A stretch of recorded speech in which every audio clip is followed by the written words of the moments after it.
Hey everybody, great to have you back here in the fish tank. It's patch time again in Minion Masters. And your favourite fish is here to take you through all of the new details. So, let's remind ourselves, we are in the Frostbite expansion. Remember, in Minion Masters, the expansions last for 3 months. Each month within those 3 months is a separate season. So we're in the second month of the Frostbite expansion. And this one is going to be called Rolling Thunder. So version 2.4, if you're watching this live on YouTube with the premiere, hi, thanks for joining me. It's going to be dropping Thursday the 16th of May, which will be tomorrow. We're going to have, as always, a new season pass, some new cards, new cosmetics, balance changes, bug fixes and improvements, and of course some new tournaments. So let's find out about those. So the first thing we're going to look at are the new cards. Okay, so the first new card is the Wartrack Dreadnaught. We've seen this guy in the news for a while. Let's find out. Just a reminder, this is going to be a scrat-based expansion. Right, so Wartrack Dreadnaught. So big scrat unit. Right, so 5 mana. It is legendary. It is also mythic. I'm not sure if it says on here, but it is mythic. So this is a 5 mana scrat ranged minion. And the interesting part of this guy is he gets stronger as the match progresses. Not based on how often you play him, but based on the perk you're at. And I'll explain exactly how that works. So he starts off as a 5 mana minion. He has piloted, and as we probably know, that means when he dies, he drops a scrat. So he starts off doing 50 damage every 2 seconds, so 25 DPS, has 450 health. He is a ranged minion, so he can only attack ground. Just confuse myself a little bit there. So he's ranged, but only ground ranged. And what happens is, as the game progresses, as we can see here, so if you play him after gaining perk 2, he will cost 2 extra mana, so 7 mana, but he will have 200 extra health, so 650 health. He will gain an extra 2 piloted, so he'll be piloted 3, so that means when he dies he drops 3 scrats, and he gains an extra attack. So his 50 damage every 2 seconds goes up to, I guess, 100 damage every 2 seconds. Because basically he has these 2 cannons on the side of him, and you'll see when you play him, the model starts off small and minimal, and then it gets bigger with these additional attacks. So he'll start off with one of these cannons, and then after perk 2, he'll have 2 of the cannons. And then his final form, after gaining perk 3, and this is just to clarify, this is when you play him. So he doesn't transform if you've got him on the field and then you go from perk to perk. This is when you play him. At that moment, it's decided which version you get. So after perk 3, he costs 4 extra mana, so 9 mana, has 500 extra health, so that's 950 health, gains another 4 piloted. So I don't know if that's 4 on top of the 1. It doesn't say additional, so it might just be 4 piloted. We'll check it out and confirm. And he gains another attack, which is shooting missile scrats out of his back. So you see here, he's got this kind of scratillery launcher on his back there. So the missile scrats they're a scrat with a missile strapped to its back. So basically the attack in scratillery that launches itself at a random enemy in range, dealing damage. So it does 50 damage. I think it's every 3 seconds. Does half damage to face, but as with the scratillery, after it explodes, it does drop the scrat on the ground. Right, so there's a lot to go through there, but basically he starts off as kind of a small 5 mana guy with 1 attack. Then after perk 2, he gets tankier, but he's a 7 mana guy with 2 attacks. And then after perk 3, he's a much tankier 9 mana guy with 3 attacks. So it'd be interesting to see how this guy works. So scales up during the game, but as mentioned, not based on how often you play him, based on where you are with regards to your perks. Okay, so that is the Wartrack Dreadnaught. Okay, the second new card is the Kamikazeppelin. And let's find out about that. So this is a 6 mana Scrat spell. So you'll select the target area, and the Kamikazeppelin will fly towards it and crash into the target area. It does 150 damage in the area that it crashes into, 75 to base. But it also drops bombs along the way. So it's kind of like a targeted Zeppelin bomber that comes in and does damage when it lands. I don't think it's targetable like a Zeppelin bomber, so you can't shoot it down. That may be wrong, I don't know, but it doesn't specify that here on the card. And it is piloted, so it will drop a Scrat when it gets to its target and explodes. So those are the 2 new cards. Okay, so this is the new season pass. Of course, we got the free pass and the premium pass. Let's just go through that quickly so you can see what's in there. We'll have a little look at some of the cool stuff. Right. So, as we can see, it's kind of Scrat based, as mentioned before. New emote. Ratbo. Lord of the Scrats. That's a cool looking emote for sure. Then we have a new skin for Ratbo himself. Right, so here's the new pretty and pink Ratbo skin. Cool looking guy. And I believe when he attacks, it has a little heart sort of animation. That maybe the heart is the projectile, something like that. There's definitely hearts involved.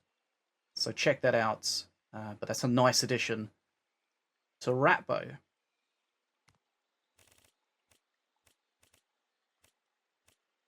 And then we have the avatar for the Wartrack Dreadnaught, or with its internal name, the Scrat-At, which I kind of love. Right, time for the balance changes. Let's find out what's getting stronger, weaker, or rebalanced, where it's just getting changed quite a lot. Now, that we definitely know, and again, if you've been following along for my meta video, there'll be a card up there for that.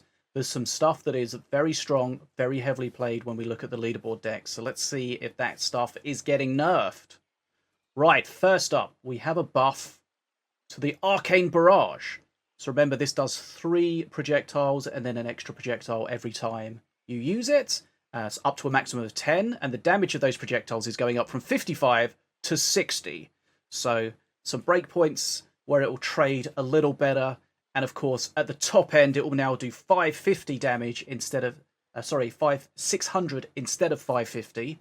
But the master damage hasn't gone up, so it still looks like the maximum master damage is still 100. Next up, we have a buff for the Arcane Bolt. So the Arcane Bolt is previously it was a 3 mana card with a 2 mana freeze. So it basically was a 5 mana card. But that's being changed now, where the mana freeze is only applied when it triggers the destroy. So the way it works is, as you can see here on the card, it stuns the highest health ground minion in the area. And if it gets to having 450 or less health, then it destroys it. So what that means is, you know, sometimes you use it on something incorrectly, it doesn't kill it. And currently it would cost you 5 mana, where now in that situation, it's only going to cost you 3. So I think that's a nice little buff for the card. So it's going to give you a long stun for 3 seconds. And then if it destroys it, it's going to trigger that mana freeze, which is going to cost you your next 2 mana. So kind of still does exactly what it did before, but it's just less of a risk, less punishing if you use it and you don't quite kill the target. Right, next up we have a change to the Cage Prowler. Probably a little buff, but it definitely simplifies it. So the health is going down from 360 to 100. The damage to prevent the trigger is going up from 96 to 100, but the building decay has been removed. So basically, we are removing that situation where you've done damage to the Cage Prowler, but you're not sure if you've done enough damage. Is it going to spawn? Is it not going to spawn? So basically now, if you kill the building, no Prowler. If the building exists after 22 seconds, Prowler. So there's no sort of middle ground where you're not sure if it's going to spawn or not. Because you're not sure if, did I do enough damage plus the building decay? How much? That's been removed. So it's been simplified, right? If you kill the cage, no Prowler. If the cage doesn't die, Prowler. So quite simple. The damage going up to 100 to prevent it, from 96. Doesn't really change too much. Most of the stuff that killed it previously would, unless it gets nerfed. So let's see what else is getting changed. So one of the newer cards, the Crossbow Clubhouse. So this is being changed. So more health. And remember, the way this works is it's a building that does damage, and then when it dies, it drops your 3 crossbow dudes. So more health, duration going down from 30 seconds to 10 seconds. Now, I'm not sure if that's a buff or not. Depends how you use it. And the range is going up from 8, which is the regular crossbow dude's range, to 10. So I like that because it makes sense, right? They're up in a tower. They should have extra range. Now, the reason I say the duration going down from 30 seconds to 10 seconds might not necessarily be a straight buff or a nerf is it depends how you use it. Some people feel like they want to use this and they want to get the crossbow dudes out as quickly as possible. Whereas other people use it, they want to get the damage coming out of it for as long as possible, and then you get the crossbow dudes. So it depends on, you know, the scenario you're using it. If you're using it and you desperately need some crossbow dudes to grab some bridges, then the reduced duration is going to be good for you. If you're using it as just a DPS building, then it's going to be worse for you. I feel like 30 seconds down to 10 seconds is a massive reduction. I would have preferred to see something in the middle maybe, but let me know, what do you think about that change? Right, Feng the Wanderer getting a health increase from 350 to 375. If you're not familiar with Feng, he gains a positive effect for each faction in your hand when you play him. So if you have an accursed card, he gets Spirit. If you have another Zenshi card, he gets Giant Growth, and so on and so forth. So one of the things we have to take into account when he gets a health increase is that base health amount is used in the calculations for how much Spirit health he gets, how much Giant Growth health he gets. So a small buff is actually bigger than it looks on paper. So for example, currently, I think a Feng with Spirit and Giant Growth has 560 health. With this change, he'll go up to 600 health. So, you know, not too shabby. Right, one of the newer cards, Frostfang Familiar. Mana going down from 3 to 2, health being reduced a little bit from 75 to 50. Remember, this guy is kind of like a good Haunting Hugger, where he'll haunt your minions and buff them by giving them Vampiric and casting a Frost Nova. And of course, when we see something cost 2 mana, then we have to always remember that we can get it from APEP. Do we like that or not? You know, maybe, but something from APEP that can't take a bridge, not always the most nice thing. Right. Incubus. He gains Bulwark. Remember, Bulwark is the thing that the Centurions from Vrystar have that reduces their incoming damage, and we'll see in a moment that that's getting nerfed, but spoiler, the reduced damage from range from Bulwark is going down to 35% from originally 50. Nice change for Incubus. Kind of fits him because, of course, he's kind of an anti-ranged unit. Kind of weird also, though, that Bulwark seems to be tied to an Empyrean sort of faction. And, of course, he's not Empyrean, so that's kind of a bit weird. We would like to see some kind of graphical indication that a unit has Bulwark as well. You know, the Centurions have the shield, makes sense. But, of course, he doesn't have any sort of shield. Right.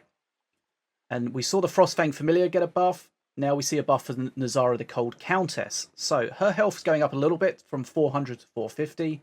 And she's getting a special kind of Vampiric called Cold Blood Vampiric, which goes up from 20 to 30% healing. Remember, she heals based on the HP of the unit that she kills. Not heal on hit, heal on kill. So her Vampiric is 30%. The regular Vampiric that you get from the Frostfang Familiar is 20%. So more health, more healing. Let's see how that works out for her. Right, now a little buff for the Sniper Squad. Not sure if I love this or hate this, but they do introduce a new keyword. And that keyword is Sneaky. And Sneaky is basically a single-use stealth. So kind of like the stealth that Malshar gives things. So that basically means they spawn as stealthed, and then as soon as they take damage or they attack, then they lose that stealth, and that stealth's gone forever. So they only have that stealth to start with. A small buff, I mean, they kind of need something. The problem with the sniper squad is you have two very weak minions that spawn next to each other, which is not ideal. Right, let's have a look at the rebalances. So Rimagal's Breath is getting a rebalance. This has been a very low played card, but before it got nerfed, it was a very, very heavily played card. So they're trying to find it back into a healthy middle ground. So damage going up from 150 to 180. It does its damage instantly and it freezes instantly, but it loses true damage. So if you're not familiar with how Rimagal's Breath works, Rimagal flies across, kind of up and then down. So you get 2 bits of the arena that are affected by Rimagal's Breath. The fact that the damage is now instant makes it a lot easier to hit things, because previously you had to take into account the travel time of Rimagal, the travel time of the units, plus the unit being in the freeze for long enough to actually get frozen. So that's been simplified. Does 180 damage immediately. The damage is done and then it follows with the freeze. So there's no kind of reduction in that 180. It does up 180 damage. As mentioned, it does lose true damage, which I'm not thrilled about, because Rimagal himself has true damage. Why does his breath not have true damage? So not thematically not loving that. But the big point of this is going up from 150 to 180. That's quite a big threshold of stuff it can kill that it previously couldn't. So it can now kill things like the Blast Mancer and Spirit Mancer, Boom Buggy, High Mage Laylel, and the Veil Stalker. So some decent things there that it previously couldn't kill. So definitely going to see more of that. Right, next up we have the Zeppelin Bomber. I'm not sure why it's pink. I'm not sure if that's going to be fixed in the patch or not. We'll see. But the latest version of the game I have, it shows it being pink. So the Zeppelin Bomber. So remember previously the Zeppelin Bomber would, if you had Scrat Swarm, which is 5 Scrats in your opponent's area, you got 2 of them. That's not going to happen anymore. So it's going to start with a barrel shield. Get one of them. It starts with a barrel shield. So the barrel shield is obviously a little bit of a shield, so it can't die to single hit spells. But the barrel shield also slows it down. It does have a Scrat Swarm trigger, and the trigger here is that it loses the barrel shield, but it gains haste. So haste means it's going to move faster and it's going to attack more quickly. So, I mean, one of the main weaknesses of the Zeppelin Bomber is they were easy to clear with spells. That's going to be no longer the case, especially if you use it. Not sure how I feel about this, but I feel like it's going to be less cheesy. Right, next up we have some nerfs. So we have a nerf to the Apep Master. Very, very strong. Again, if you watch my meta videos, you'll see how heavily played he is. Health of his totem going down from 400 to 350. It's a nerf. It will affect him a little bit, but, his power is from his perk 1 and perk 3 value. So I don't know if they're necessarily targeting the right part of his kit. Right, next up we have a change to King Puff. So King Puff's perk 2, the Royal Gifts, the shield will not be able to shield flying units anymore. I like that because it's consistent. You couldn't really shield anything else from flying units any other way. So it was kind of weird that King Puff still could. So nice change there. King Puff is definitely very strong, so a nerf feels okay, and consistency. We love that. Right, next up we have a nerf to Tronvir, the Rune Shaper. So similar to the KP nerf, Rune of Frost no longer freezes flying minions. Kind of makes sense. Freeze doesn't generally affect flying minions, so this makes sense. And a little bit of a nerf for Tronvir. A lot of people still think he's very, very strong. Right, Border Patrol. Mana cost is going down from 4 to 5, but mana freeze is going up from 1 to 2. So still costs you 6 mana, but you can use it at 4 mana and above. So a little bit of a buff there, but no longer has the shield trigger. So you can't gain a shield by having other units, crystal units out there. Right, next up we see a nerf to High Marshal Rystar. He's been very, very strong, and as we saw earlier with the Bulwark, his Bulwark is being reduced from 50% to 35%. Damage reduction from ranged. So that should make his Centurions less oppressive, especially against ranged minions. Right, Resonating Blast Crystal. This has been everywhere. The initial blast damage going down from 120 to 80. So that's quite a big reduction there. So it will no longer kill things like the Zeppelin Bomber if it doesn't have a shield. Spear Throwers, Jade Flingers, Chisma, Boomstick, Bounce Reef Flingers, Dragon Whelp, Ghost, and Razor Squadron. So its initial damage reduced a lot. But remember, it also drops the crystal.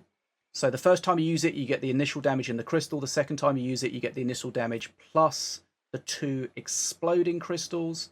So overall, a lot less damage and a lot less efficient. So it doesn't seem like a huge nerf, but I think overall it is definitely going to bring it back into a little bit of more sensible spot. Right, Sapphire Pebble. Range going down from 10 to 8. Respawn health going down from 100 to 50. So remember, when it attacks, it then takes some time to respawn. And then if it respawns, it attacks again. Damage to prevent respawn going down from 58 to 50. And as with the Cage Prowler, the building decay has been removed. So you don't have to worry about whether you've done enough damage to stop it from spawning or respawning or not. It simply is either there or it isn't. Right, next up we see a nerf to the Scrat Tunnels. So Scrats will only spawn on one side of the tunnel, so basically away from the middle line. So you can't take both bridges with a single use of the Scrat Tunnel. You have to at least move it once or get some kind of aggro from other things. So I think that's a healthy nerf for that. You can't put pressure on both bridges without investing in extra moves of it. Spell Dancer, we saw how heavily played this was, and of course, we got a big nerf to it. So the Arcane Spark's going down from 5 to 3. That's the trigger when you're above 6 mana, her removal kind of spell. And the arcane damage of each spark going up a little bit from 55 to 60. But what that means is her previous removal damage of 275 is down to 180. So there's a huge amount of things that she can no longer just immediately annihilate. Things like the Veil Stalker, Laelel, Assassin, Blastmancer, Spiritmancer, Annihilator, Priestess, etc. So will still be okay, but way weaker than she was before. And next up we have a nerf to the Storm Tamer. We had the bug and he was everywhere, and then got a little bit of an HP nerf. Now he's getting a range nerf from down to 8 to 6, so he's kind of annoying. 6 range is the same as a Succubus, if you're wondering. So pretty short range. Right, so those are the balance changes. Okay, now it's time for the fixes and improvements. And when you see how big this list is, you'll see how busy the devs have been improving the game for us, which is great. And we might even be in the situation now where we don't have to ban any cards for the tournaments because of bugs, just simply banning the season cards. But we'll see. Right, let's go through them. There's a lot to get through, so I'll try to get through them quickly. Right, first up, we're going to have a look at the changes. Made a verbosity setting for Caesar, a setting in the settings menu. So you can choose how much the announcer speaks. Enabled pinging for 1v1. Enabled some chat commands so you can join specific channels. Enabled pack offers for mobile users. Added an unready option to the lobby UI. Enabled moderators banning and muting players from the chat. In 2v2, random players will now only get bots as teammates when playing in Wood League. That's a great change. Removed Simulacrum from the pool of random cards available for APEP, Futures, Blind Date, etc. That's good because Simulacrum with those some of those cards was just a nightmare. Right, change the reward for reaching Contender League. You now get 300 rubies if you hit Contender. I know Contender's pretty tough to do, but if you get there, you get a great reward. Increase the limit on how many replays can be stored, and the overflow deletes old it first. So we're up to 500 replays now you can save in the new version instead of 10 in the old version. That's great. The devs do want to bring replays to Xbox and mobile, but that's something to watch this space for the future. Right, next up.